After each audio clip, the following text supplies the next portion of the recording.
Welcome to Critical Matters, a sound podcast covering a broad range of topics related to the practice of intensive care medicine. Sound provides comprehensive critical care programs to hospitals across the country. To learn more about our programs and career opportunities, visit www.soundphysicians.com. And now, your host, Dr. Sergio Zanotti. The Swan-Ganz catheter or pulmonary artery catheter was commonplace in intensive care units and closely linked to the growth of critical care as a specialty. Over time, it fell in disfavor, and its use became very rare in most ICUs. In today's podcast, we will revisit the role of the pulmonary artery catheter in our critical care practice. Our guest is Dr. Stephen Hollenberg, a critical care and cardiology physician. Dr. Hollenberg is a professor of medicine at Emory University School of Medicine and director of the Cardiac Intensive Care Unit at the Emory Heart Vascular Center. He has participated in guideline development in both critical care and cardiology, including the Surviving Sepsis Campaign, the AHA-ACC guidelines on percutaneous coronary intervention, heart failure, and chest pain, as well as chairing an expert consensus decision pathway on assessment of trajectory and risk in hospitalized heart failure patients. His research interests relate to microvascular myocardial function, with emphasis on the pathophysiology of shock. Clinical interests include septic and cardiogenic shock, acute heart failure, and acute coronary syndromes. A mentor and a true friend. Steve, welcome back to Critical Matters. Thank you. It's a pleasure to be here. Well, I think that we have definitely seen the arc of this topic over the years, and I probably, without aging any of us, put my first PA catheters with you. So we'll see where we stand today in 2024 and moving forward. But as an introduction, maybe you could give us your thoughts on why is the pulmonary artery catheter an important topic for today's practicing intensivist? So I think that it's a look into hemodynamics, and in particular, a way of measuring serial hemodynamics. And I think throughout this conversation, I'm going to try to make the case that there are at least some clinical situations in which that's useful for diagnostic purposes, but also to guide therapy. So I think there is still a role for a PA catheter. And I sometimes like to say that the position that you're never going to need a PA catheter makes no sense. The position that you'll always need a PA catheter makes no sense. So that somewhere in between is that once in a while you might find the PA catheter useful, and then the question is when. Excellent. Could we start maybe with giving some of our listeners who might not be as aware a little bit of the historical context? I mean, why is it called Swan-Ganz? Where did this start, and how it was related to really the growth of critical care as a specialty in the early 70s? Yes. So the legend starts with Jeremy Swan in Santa Monica, who says that he was looking out at the water and he saw the sailboats, and the idea came to him that if he attached a balloon to a catheter, it would sail along with the blood flow and go into the right ventricle and pulmonary artery. He was working with Willie Gantz, who had come over from Poland with $1 in his pocket maybe, but had done some work with actually thermodilution and putting things on catheters. And so Swan came up with the idea, and Gantz did most of the rest of the work. And so they developed this catheter. They did show that they could float it into the right ventricle and the pulmonary artery. And over at Cedars-Sinai, along with James Forrester, they began to use it in patients in their intensive care units, which at the time were pretty much exclusively patients with acute myocardial infarction. So they floated these catheters, and they defined the sort of four subsets in myocardial infarction. They looked at wedge pressures and cardiac output, and you could either have low filling pressures and a normal cardiac output, which was normal, or you could have high filling pressures and a normal cardiac output, which is pulmonary edema. And then there were groups with a low cardiac output. And if you had a low cardiac output and a high filling pressure, you had cardiogenic shock. So they defined these subsets. They showed that the patients with cardiogenic shock had the worst outcomes. And they began to treat patients on the basis of these hemodynamic subsets. So part of the other context is that at the time, the CCU had the best physiology in the hospital. So the CCUs evolved from places where they shocked people out of ventricular tachycardia and saved their lives to places where not only did they do that, but they treated patients with heart failure after myocardial infarction. And so you could actually see the physiology and treat the physiology and watch it get better. And so that was in a biased sense, the best place, the most fun you could have in the hospital. I guess the surgeons would argue differently, but at least for the medicine people, the CCU was a place. So that's where it started. And people began putting in PA catheters, and they spread out of the CCU into operating rooms and intensive care units and such. And it went from there. Excellent. And I think that obviously there was a proliferation, like you said, of PA catheters. And if you were an internal medicine resident, I mean, it would be a badge of honor when you got to put your first PA catheter. And eventually a lot of people went into critical care or pulmonary critical care or cardiology critical care. And PA catheters were really not uncommon when you were on call. Putting in PA catheters for patients was something that I think was routinely done. However, like everything in medicine, we get very enthusiastic. We start doing a lot of things, and then people start doing studies. And there was a very famous paper I remember, I think came out in the mid-1990s, 1996, by Connor and JAMA that raised some questions. Can you start talking maybe a little bit about the literature or the evidence that started pushing us away from PA catheters?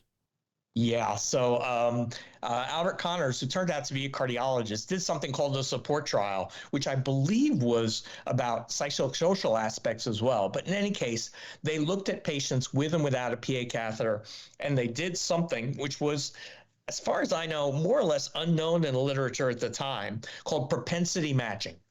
So they took the patients who had a PA catheter and they did this propensity matching, which at least I didn't understand at all at the time. But somehow when you compared the odds ratio of patients with the PA catheter and without the PA catheter, you looked at mortality, it found a 25% increase in mortality in the patients with PA catheters compared to the propensity matched patients. And the paper itself by Connor was reasonably judicious, but some other people started to run with this paper, most famously an editorial by Dr. Eugene Robin titled "Death by Pulmonary Artery Catheter."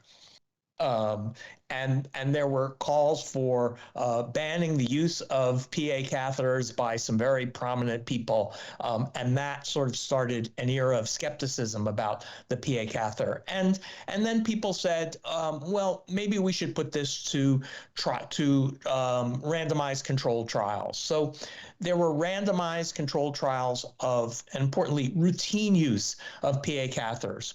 And the first thing these trials did is actually fail to show an increase in mortality with the PA catheter, but they also failed to show a decrease in mortality with those catheters too. And so there was in the perioperative setting, there was a trial by Sandom, there was an ARDS trial by Machard, and there was a PAC-Man trial out in England in ICUs, and none of them showed any effect of the PA catheter on mortality. And then came the ESCAPE trial. So the ESCAPE trial was a similar trial in patients with heart failure. And they looked at patients who were treated with PA catheters and patients who weren't. And what they showed is that the PA catheter didn't change mortality. So that study has been widely quoted as showing that even in patients with heart failure, the PA catheter doesn't make any difference. And it's not uncommon, I think, in our field and in medicine in general to quote studies without really reading them in detail and understanding some of the issues and what they really represented. And I know that offline we were talking about ESCAPE, and there were exclusions in ESCAPE that I think will be quite relevant to our discussion in 2024. Can you talk a little bit about that? Sure. So if you look at the trial, if you had been on inotropes recently, you were excluded. If your creatinine was greater than 3.5, you were excluded. And at the time, if your physician thought you needed a PA catheter, there was no equipoise and you were excluded. And if you had cardiogenic shock, you were excluded. So at least in terms of the patient population with cardiogenic shock, that is not spoken to by the ESCAPE trial. And there's really not much controversy about that. And so there's a lot of, now that most of the PA catheter is coming back to cardiogenic shock, most people believe that the ESCAPE trial really isn't pertinent for that. As you know, after the PA catheter use plummeted, but the ICU decided that there were some new toys that could do with the PA catheter. And so there's a whole set of technologies of measuring cardiac output and using pulse volume analysis and PICO catheters and lithium dilution catheters and such, essentially new toys that were going to replace the PA catheter. And this podcast isn't really about those new toys, but I would argue that very few of them have been subjected to rigorous analysis either. I was gonna mention, and you're right, we're probably not gonna dive into all these new hemodynamic monitoring devices, but none of them passed a higher standard than the PAC, right? Actually, the PAC has been studied in more situations than any of those, and if anything, has been shown to be safe. So that is right. That is true. How we're very selective in the requirement of data based on, I guess, on just whatever intuition or bias we have for one device or the other. Right. And I'm not trying to say those new devices don't have utility. It's just that they haven't been proven to be better than the PA catheter. Yeah. That I'm willing to say. Yeah. And again, the fact that there's so many tells you that nobody solved the problem finally, right? So I think it's an important. Yeah. But like you mentioned, I think that with all this data, and to give people perspective, ESCAPE is 20 years old, came out in 2005.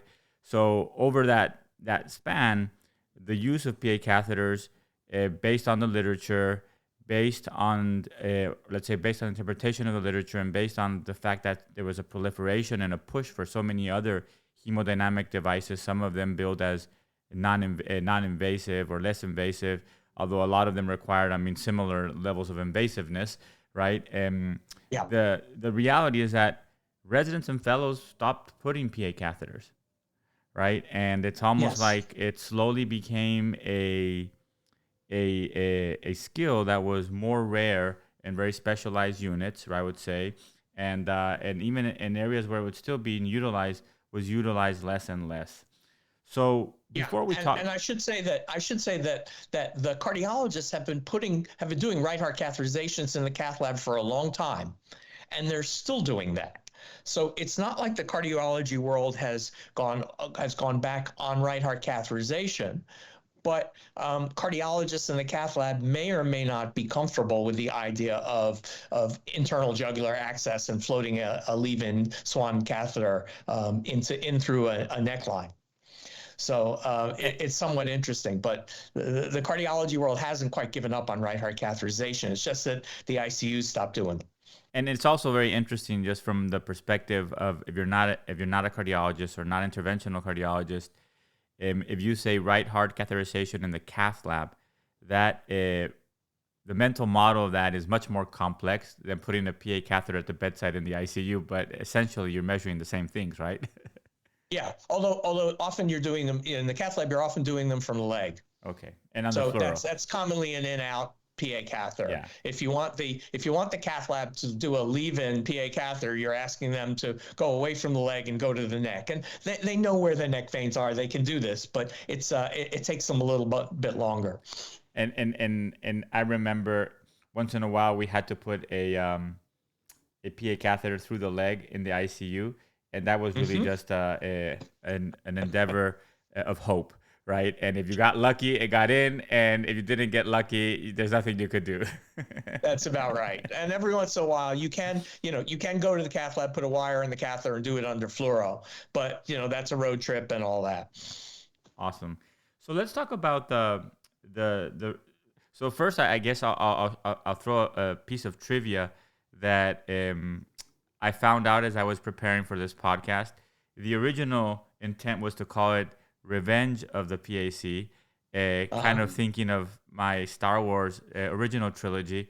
And then I did a little bit of reading, and the original name of the third movie was Revenge of the Sith, but it was changed to Return of the Return of the Jedi, because George Lucas thought that a Jedi couldn't want revenge. And I said, well, maybe a diagnostic tool that is intended to save lives wouldn't want revenge either. So we went to Return of the PAC. So in terms of the Return of the PAC, something that's quite interesting and I think has also fueled this discussion today, Steve, is that CCUs have changed. What we see in CCUs have changed, and actually I would say that we are on the verge of a rapid increase of a new type of patient in critical care, right, with MCS and other types of support. Could you talk a little bit about that? I think that's absolutely right. So, it used to be that CCUs were places where there were MIs. And so they were the province of cardiology. And then in a paper by Jason Katz published in Critical Care Medicine, they looked at the evolution of CCUs and began to realize that the patients were getting more complicated in terms of multi-system disease. There were more patients on mechanical ventilation, more patients with renal failure, some patients immunosuppressed, and you had to worry about infection. So there's a much greater role for critical care in ICUs and CCUs. And then with mechanical support, the cardiology aspects became much more prominent. So the selection of mechanical support, weaning mechanical support, thinking about the goals, whether you were what your escape strategies are, and the use of hemodynamics to titrate mechanical support and figure out what you needed has sort of made the ICUs much more hemodynamic and much more places where cardiogenic shock is involved. And as you're going to hear, I mean, once you get to mechanical support, you have to have a hemodynamic assessment. If you're going to do a transplant evaluation, you have to have a hemodynamic assessment. And, in theory, you could do that as an in-out catheterization in a laboratory, and sometimes you do in healthier patients. But in your patients in the CCU, in whom you either have mechanical support or are considering mechanical support, you just have to have a PA catheter. And so ICUs that don't necessarily see mechanical support may not have a need for PA catheters, but CCUs that do have to have familiarity with the PA catheter. And this has sort of made a little bit of divide between, say, the cardiology critical care types that take care of patients with mechanical support, who sort of say you have to have a PA catheter, and ones who don't, who say, well, we don't really see much need for it. And I do think it's also important to mention that the use of mechanical circulatory support is really growing everywhere, right? So clearly there are certain ICUs, like you said, cardiac ICUs, who might be very heavily invested and have a whole bunch of ECMO, of Impellas 5.5s, and other devices. But I do think that these are proliferating everywhere now because they're easier and easier to put, right? I mean, and I think interventional cardiologists and communities now are starting to put them. And I think that my anticipation is that it is more likely that more intensivists will be exposed to these types of patients, and hence, I mean, the topic that we're talking about today. Yeah, and I mean, if you're in a hospital, if you're in an outside hospital and you think your patient might be a candidate for hemodynamic support, the criteria are largely hemodynamic. So you might find some utility in actually measuring hemodynamics and calling your referral hospital with hemodynamic data in hand, saying, here are the hemodynamics. This is why I think we need mechanical circulatory support. Absolutely. What has changed in the literature? I mean, have there been other studies? I mean, maybe more focused on particular populations? So yes, with mechanical support came a host of, maybe not a host, but at least some observational studies. And so the Cardiogenic Shock Working Group, which is a multi-institutional group, put out a paper in 2020 in JACC Heart Failure, in which they looked at patients with mechanical circulatory support. And they looked at patients who got PA catheters before mechanical circulatory support, and then they compared them to patients who didn't. And that observational study showed decreased mortality in that group. And they also looked in that study at what they called complete hemodynamics, right atrial pressure, pulmonary artery, systolic and diastolic pressures, wedge pressures, mixed venous oxygen saturation, and cardiac output. And the patients with complete data with a PA catheter did better than patients who didn't quite have all those data with PA catheters. So that started in mechanical support. And then the Cardiogenic Working Group, some years later, in 2023, published a paper in the Journal of Cardiac Failure looking at just patients with cardiogenic shock, and also found, as 1,000 patients or so, found an odds ratio of 0.68 with the PA catheter compared to patients without. And then a different group, the Cardiac Critical Cares Trials Network, which is another large group. It has about 35 institutions. We actually participate in that. Did an observational study, and they also showed that the PA catheter was associated with decreased mortality and shock with an odds ratio of 0.79, or about a 20% decrease. And the last piece of data is there's something called the National Readmissions Database, and this is a big administrative database with all the challenges of using coding as to make a diagnosis. But suffice it to say, that observational study also showed a odds ratio of 0.69. So there are a bunch of observational studies that suggest that use of a PA catheter is associated with decreased mortality. Of course, you could argue about what that means, whether that really means it's the PA catheter or whether it's associated with the sort of people and the sort of environments where they're putting in PA catheters. That's probably at least part of it. But at least there's a set of observational data now that suggests benefits.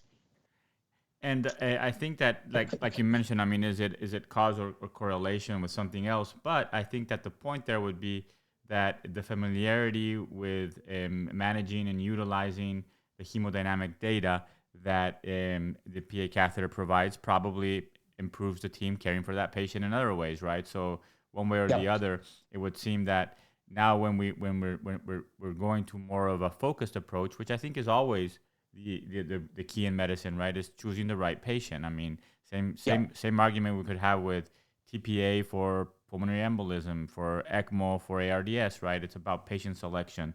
So in 2024, like you said at the onset of our podcast, Steve, you wouldn't say everybody or nobody, but you would say if you have cardiogenic shock, if you are thinking of MCS, a PA catheter probably would help, right? And it's probably best practice. Are there any patient populations that you think, benefit today of a PA catheter as well? Yeah, well, so, I think, so we start with cardiogenic shock, and not just every cardiogenic shock, but when you start talking about pressors and potential mechanical circulatory support, they have been used in pulmonary hypertension. Right? The standard of care for pulmonary hypertension is right heart catheterization. If you're going to be treating pulmonary hypertension in a unit with pulmonary vasodilators and such, it makes sense to measure those pulmonary pressures and the cardiac output.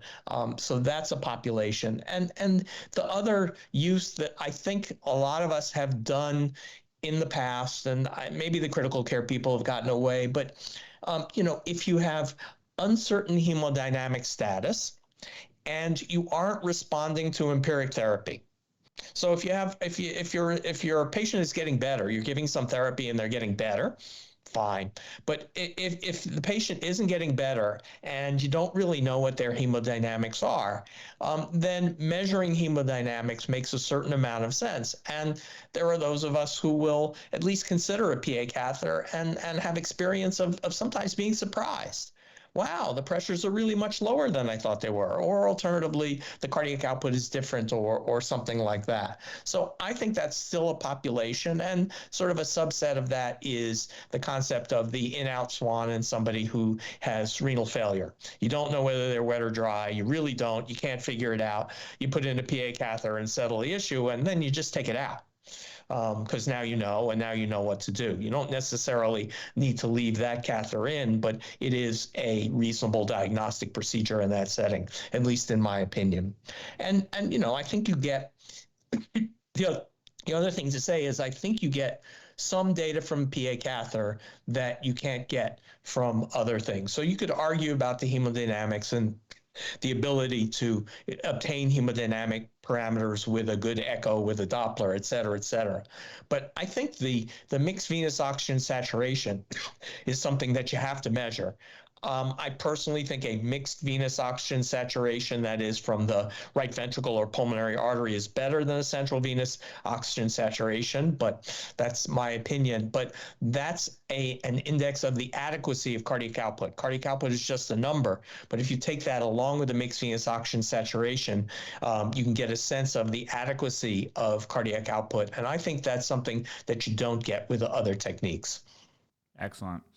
So a lot of our listeners either need a refresher on the basics or maybe did not get exposed to this sufficiently during training.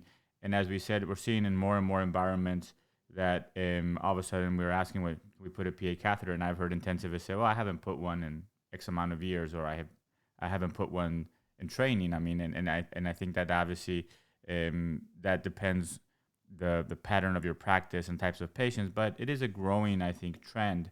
So why don't we do a little bit of a Pulmonary Catheters 101 2024 edition or 2025 edition as we're ending the year, and start with some very basic refresher of indications and contraindications. Right. So, I think the indications are when you think it will help, cardiogenic shock, pulmonary hypertension in some settings, although with severe pulmonary hypertension, you have to be a little careful with the catheter. Those are the ones with very high pulmonary pressure. Those are the ones that you might get in trouble with. And as I said, uncertain hemodynamic status. You are putting the catheter into the right ventricle. And it used to be said that if you had left bundle branch block, you could induce right bundle branch block and thus have complete heart block when you were putting in the PA catheter. And actually they built some of the PA catheters. They built something called a pace port swan, where you could actually pace through the catheter. Where there was a port where you could drop a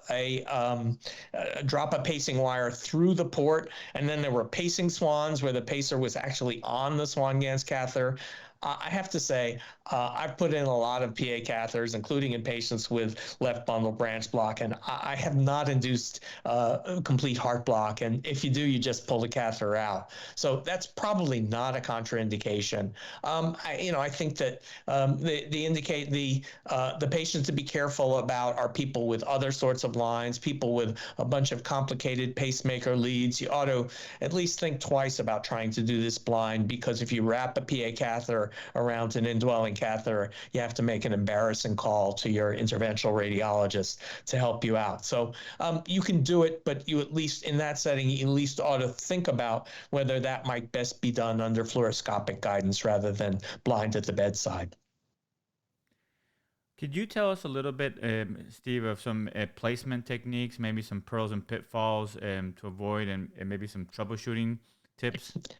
Sure. So, I think you have to remember that, and even I, so I put in a lot of PA catheters, but I'm not an expert with the actual setup as how you plug the transducers in and this and that. So you want to know that setup is working. So the first principle is that you need to know where the tip of the catheter is at all times, and it's guided by the waveform. So you have to have a waveform that you can believe. You have to be able to see that waveform, and you have to be confident on the basis of the waveform that you know where the catheter is. So before you put the catheter in, so you set up the catheter, you flush the catheter. Before you put the catheter in, you take the catheter, you look at your bedside monitor, and you move the tip of the catheter up. You move it up, 10 or 20 centimeters. When you do that, your pressure that your transducer is measuring ought to go up by 20 centimeters. So when you move that thing up and down, you ought to see a tracing go up and down. If you do that, you have reasonable confidence that your monitoring system is picking up changes in pressure at the tip of the catheter. If that doesn't happen, you should sit and troubleshoot until that does happen. You should ask your nurses or technicians to look at that, make sure the stopcocks are all in the right direction, et cetera, et cetera, et cetera. So I think that's, and you should also, that's another chance to look at the scale. So if you're trying to put a PA catheter in with a pressure of 40 and your scale goes from 1 to 10, you aren't going to be able to see the top of the waveform. So I think before you start, you want to be confident that your monitoring system is measuring the pressures. The other tip is that I think you'd like to, after you put in the PA catheter in, you'd like to write a note that says a couple of things. It's useful to write the initial hemodynamics and not make somebody go hunting through the chart to figure out when you put in your PA catheter and what the numbers were when you put it in your daily note. Write a procedure note, and that includes two things. How far is the PA catheter in when it wedges? That's a useful piece of information because if it stops wedging, it's nice to know where it was wedging in the first place. And what were the initial hemodynamics when you put it in? I think that's useful. And sort of the last tip is to look at the correlation between the PA diastolic pressure and the wedge pressure, and look at it for the first couple of measurements, because it's usual. There are some situations where there isn't, where there's a big gap or something, but usually the wedge pressure is pretty close to the PA diastolic pressure. So if you're leaving that catheter in for a while and the catheter stops wedging, then I think you don't necessarily have to gyrate to measure a wedge pressure. You can sometimes just look at the correlation between the PA catheter and the wedge pressure and use the PAD diastolic instead. Excellent. And in terms of access, obviously you mentioned earlier, Steve, that in the cath lab on the fluoro, most access is usually through the femoral. In terms of putting in the ICU, if everything else is equal, is there a preference? Is there an access that gives you a straighter path? Yeah. So, the other thing I didn't mention is that you want the curve of the catheter to follow the path that you want to go. So sometimes you might even coil the catheter. So you want the catheter to point toward the left side. The internal jugular is really a straighter shot. And it's the straightest shot and probably the preferred access. You can use the right internal jugular. You can use the left internal jugular. It'll go that way. You can use the subclavian artery, and assuming those will float. But the right IJ is probably the easiest way to get your catheter where it needs to go. And so you sort of check the orientation of your catheter as you put it in, to try to make sure that it's going in the right direction. Perfect. Could you tell us a little bit, before we talk about actual management, any potential complications, real complications? I know that there's been reported, like you said, I have not seen a ton of complications with PA catheters, but there are reported, and I think it's always important for people to be aware so they can recognize them when they do happen. Sure. I mean, the infection, it's a central line with a bigger introducer. There's an infection risk.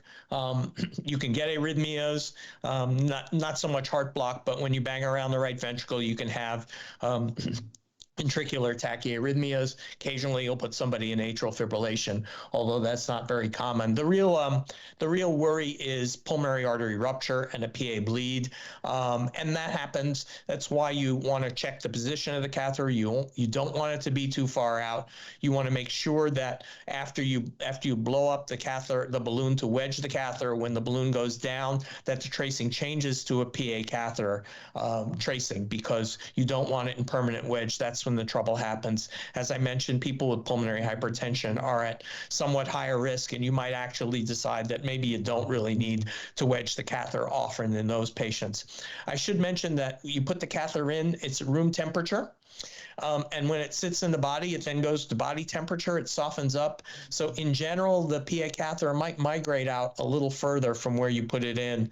And you can tell that sometimes by x-ray, and sometimes you have to pull it back to keep it out, to keep it from being too distal and increasing the risk for pulmonary artery rupture. It's a rare complication, but it can be dangerous when it happens. You mentioned earlier that, for example, a mixed venous from the right ventricle or from the pulmonary artery is a unique feature of the PA catheter compared to other hemodynamic monitoring devices. Are there other things that the PA catheter does better than other devices?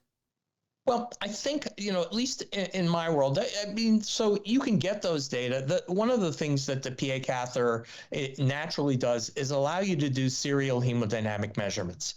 And there are other devices that do serial hemodynamic measurements, but, people talk about echocardiography as an alternative to the PA catheter. And you can get hemodynamics from a good echo with Doppler and all that. But serial measurements require you to do another good echo with Doppler and all that, and another one and another one. So it's a convenient way to get serial measurements. Not the only way to get serial measurements, but it's more convenient than many of the other techniques.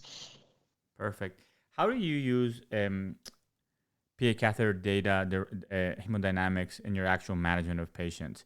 And I think that we could maybe think about it, Steve, from figuring out what to do with the patient as their cardiogenic shock gets worse, how to manage hemodynamic support, and maybe even how to wean them eventually from some types of support. Yeah, so I think that you're getting two, maybe three main pieces of data. You're getting filling pressures on the right side and the left side. You're getting cardiac outputs, whether that's an assumed fit cardiac output or a thermodilution cardiac output. And I think that helps you with management of the patients. If you're dealing with elevated filling pressures, then filling pressures are what you want to look at. And if you're dealing with low cardiac output, then you want serial measurement of cardiac output with manipulation of hemodynamics and support devices and such. And you also, the other thing that has become clear in the cardiogenic shock world is that biventricular failure is not uncommon. And the way to diagnose right heart failure is hemodynamically. And there's something called a PAC, which is basically, it's an index of, it is the pulmonary artery pulse pressure, that is the PA systolic minus the PA diastolic divided by the right atrial pressure. So if you think about it, what you'd like is and the pulse pressure on both sides actually is an index of stroke volume. So what you'd like is a high pulse pressure and a low right atrial filling pressure. If the pulse pressure is low and the right atrial pressure is high, then the PAC is low. And that's something that, particularly in mechanical circulatory support, you can use as an index of right ventricular contractility and right ventricular function. So I think that it's a little hard to be you're going to use it differently in all sorts of different clinical situations. But I think that's really what you're thinking about. What parameter am I titrating to? And it goes to the same thing when you wean the catheters. So when you're ready to wean mechanical circulatory support, you want to say that the filling pressures are low, that the indices of right ventricular performance are good, and then if you put it in to support cardiac output, then you're going to measure cardiac output, and you can often turn down the support and measure hemodynamics again to see what happens when you give less support. And if the patient maintains his or her hemodynamics, then you have some confidence that it's a good time to wean the support. Perfect.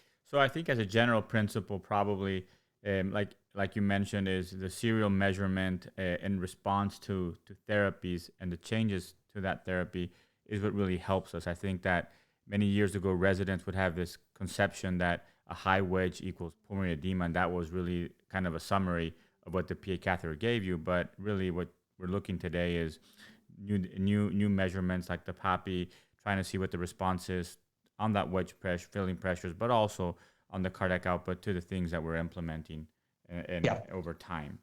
Excellent. Is there the other question I was going to ask you is for diagnostics? So you wrote a lot of board type questions for reviews and for the actual boards. At one point, I used to joke that there were certain things related to the PAC that you only saw when you took tests. But from a physiological standpoint, I think there's always some interesting little nuggets to learn there. Are there any patterns in particular that are kind of classical or very instructive? Well, I think that there are a lot of sort of hemodynamic patterns in the cath lab. So there's all this. You can look at the X descent and the Y descent, and a blunted Y descent suggests tamponade, and a preserved X and Y descent suggests pericardial constriction, and those are right heart findings. This is sort of, the thing about testing is it's classic cardiovascular physiology. It's something that critical care people are supposed to know that other people don't know. So it's, if you will, unique to critical care, and it's testable.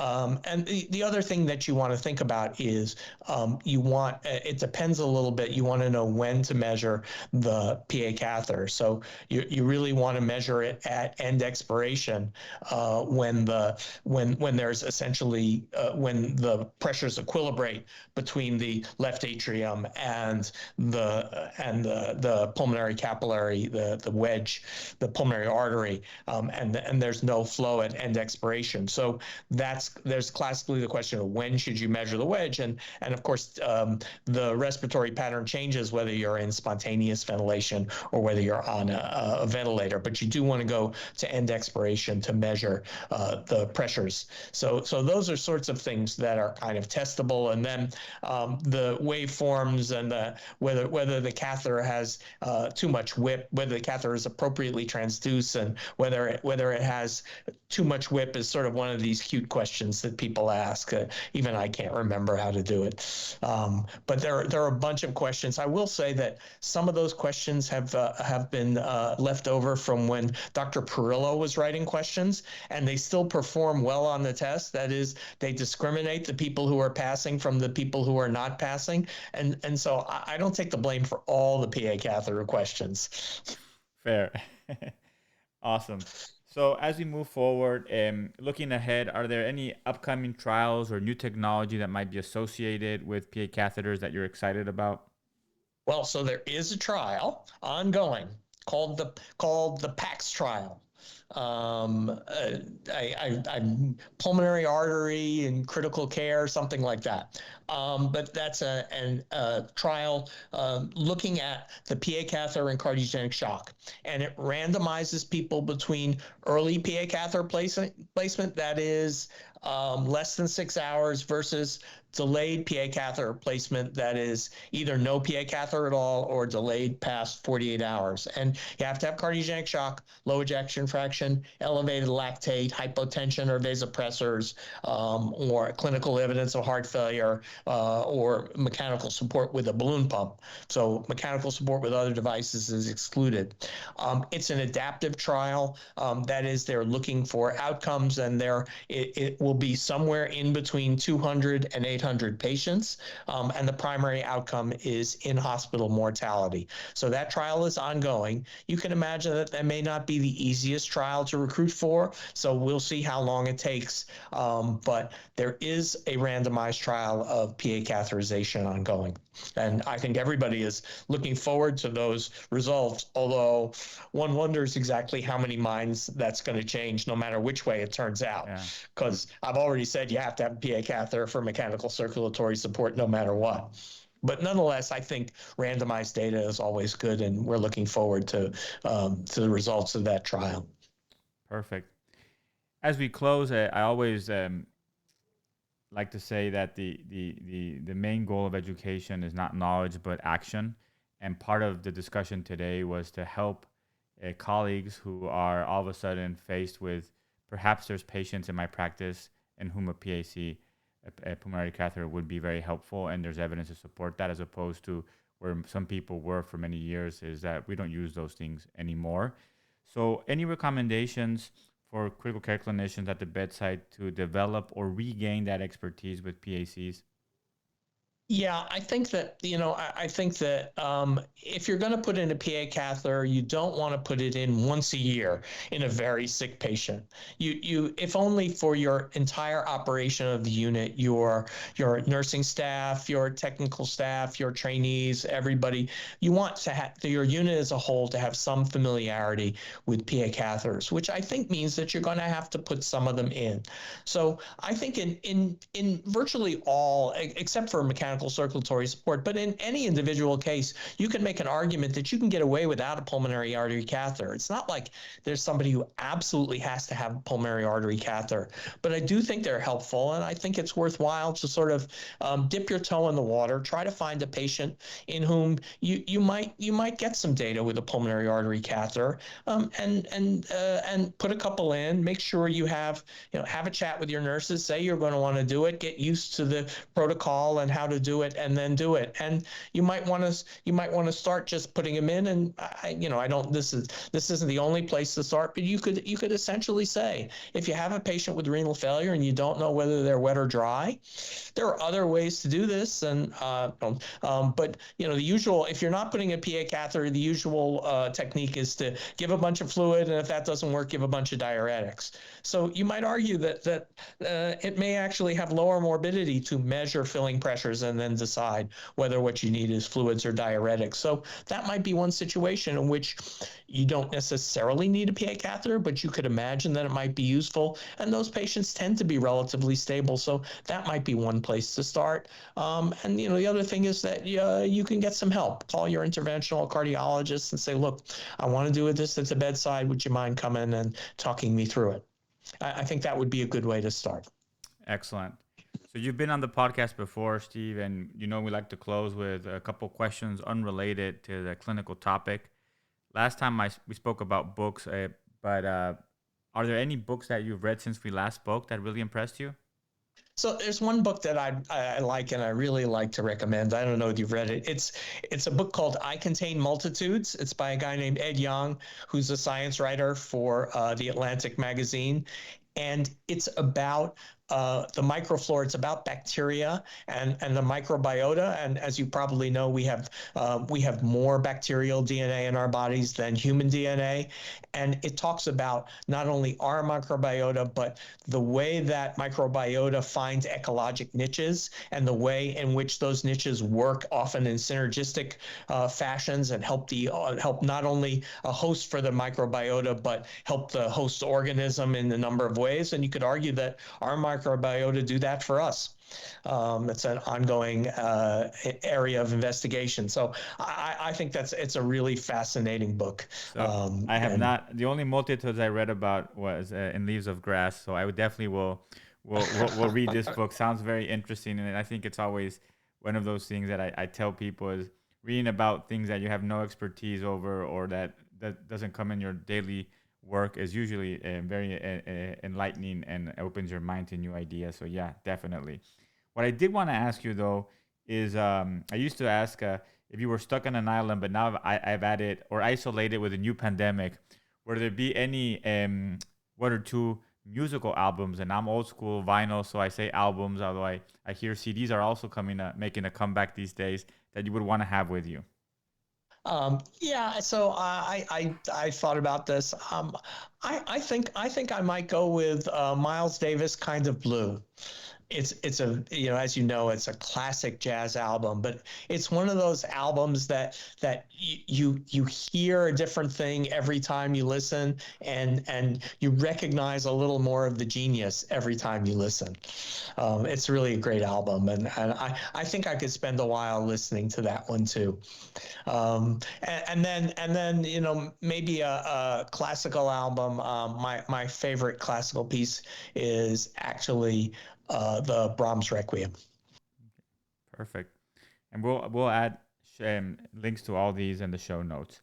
So the next question, Steve, is could you share with us something you changed your mind about over in the last couple of years? Yeah, so I think I'm thinking about this. I've sort of changed. I don't know that I've changed completely, but I've kind of changed my attitude about the concept of why not try an unproven therapy when you don't know what to do, particularly if you think that unproven therapy is relatively safe, and sort of what could it hurt? And I think we saw a lot of this in the COVID pandemic, and we saw a lot of people trying a lot of things. They tried vitamin C, they tried ivermectin, they tried hydroxychloroquine, and the argument was, well, they're probably not harmful, and they probably weren't harmful, but they weren't helpful. To me, that really hindered the effort to figure out what works because it just complicated things. So to me, when you don't know what to do, you should at least have some plan to study what you're doing. And that doesn't mean that you have to only do things that are proven in randomized clinical trials. But if you're going to try something, then you want to at least have some sense of what would say that particular therapy was working and sort of measure it. Try to figure out whether that particular therapy is doing what you think it is doing, whether that's an observational thing or whether that's a participation in a controlled trial is sort of up to you. Controlled trials are preferable, but there may not be there. So I've kind of gotten a little harder on, don't just do something, stand there. And I also think along those lines that we in the scientific and the medical world need to be advocates for that approach. We need to say that science works and that we need to study things and try to figure out what works in a scientific fashion rather than letting everybody choose an empiric therapy that makes sense to them. I agree. And I think that on that note, obviously two things that come to mind immediately, Steve, are bias to action, right? We always think that doing is better than not doing, and I think that gets us into trouble many times. But the other mental model or idea or concept that I think applies, and I've been thinking a lot about lately, is opportunity cost. Every time we do something, we are paying an opportunity cost to maybe do something that was more valuable or better. And I think it's worth thinking, right? I mean, I think that all the energy, time, and money spent on all these trials, on all these to try to prove or disprove these worthless therapies were wasted because there probably was better scientific arguments to go in other directions. Right. And the other thing is that what you give may be safe, but what you don't know is whether that safe therapy is making something else stop working. Yeah. And you don't know that unless you test it. For sure. So, imagine doing a trial in COVID where half the patients are on hydroxychloroquine and half of them aren't. That just introduces unnecessary complexity into the interpretation of a trial. For sure. So the last closing question is, what would you want every listener to know? Could be a parting thought, a quote, or something else. So I thought about this. I've decided this is my new favorite quote about medicine. And the quote is, and I didn't invent it, but I heard it once. I can't even remember who said it. But the quote is, good judgment comes from experience, and experience comes from bad judgment. So this is not, I don't read this as a call to have bad judgment, but I think it really stresses the concept of continuous learning. Try to figure out when something doesn't work, try to figure out what you could have done differently, how that could have gone differently. And there are processes within the hospital, but even in your own practice, when things don't work, and even when you do something and get in trouble, why did you get in trouble? What were you seeing that was deceiving you, or what did you not see? And sort of how can you try not to have that happen the next time? So that's my new quote. I think that's a perfect place to stop. Steve, thank you for sharing your time and your expertise with us once again. Look forward to have you back to talk about other topics, and always good to learn from you. Great. It's been a pleasure, and thank you for having me on. Thank you for listening to Critical Matters, a sound podcast. Make sure to subscribe to Critical Matters on Apple or Google Podcasts and share with your network. Sound's transforming the way critical care is provided in hospitals across the country.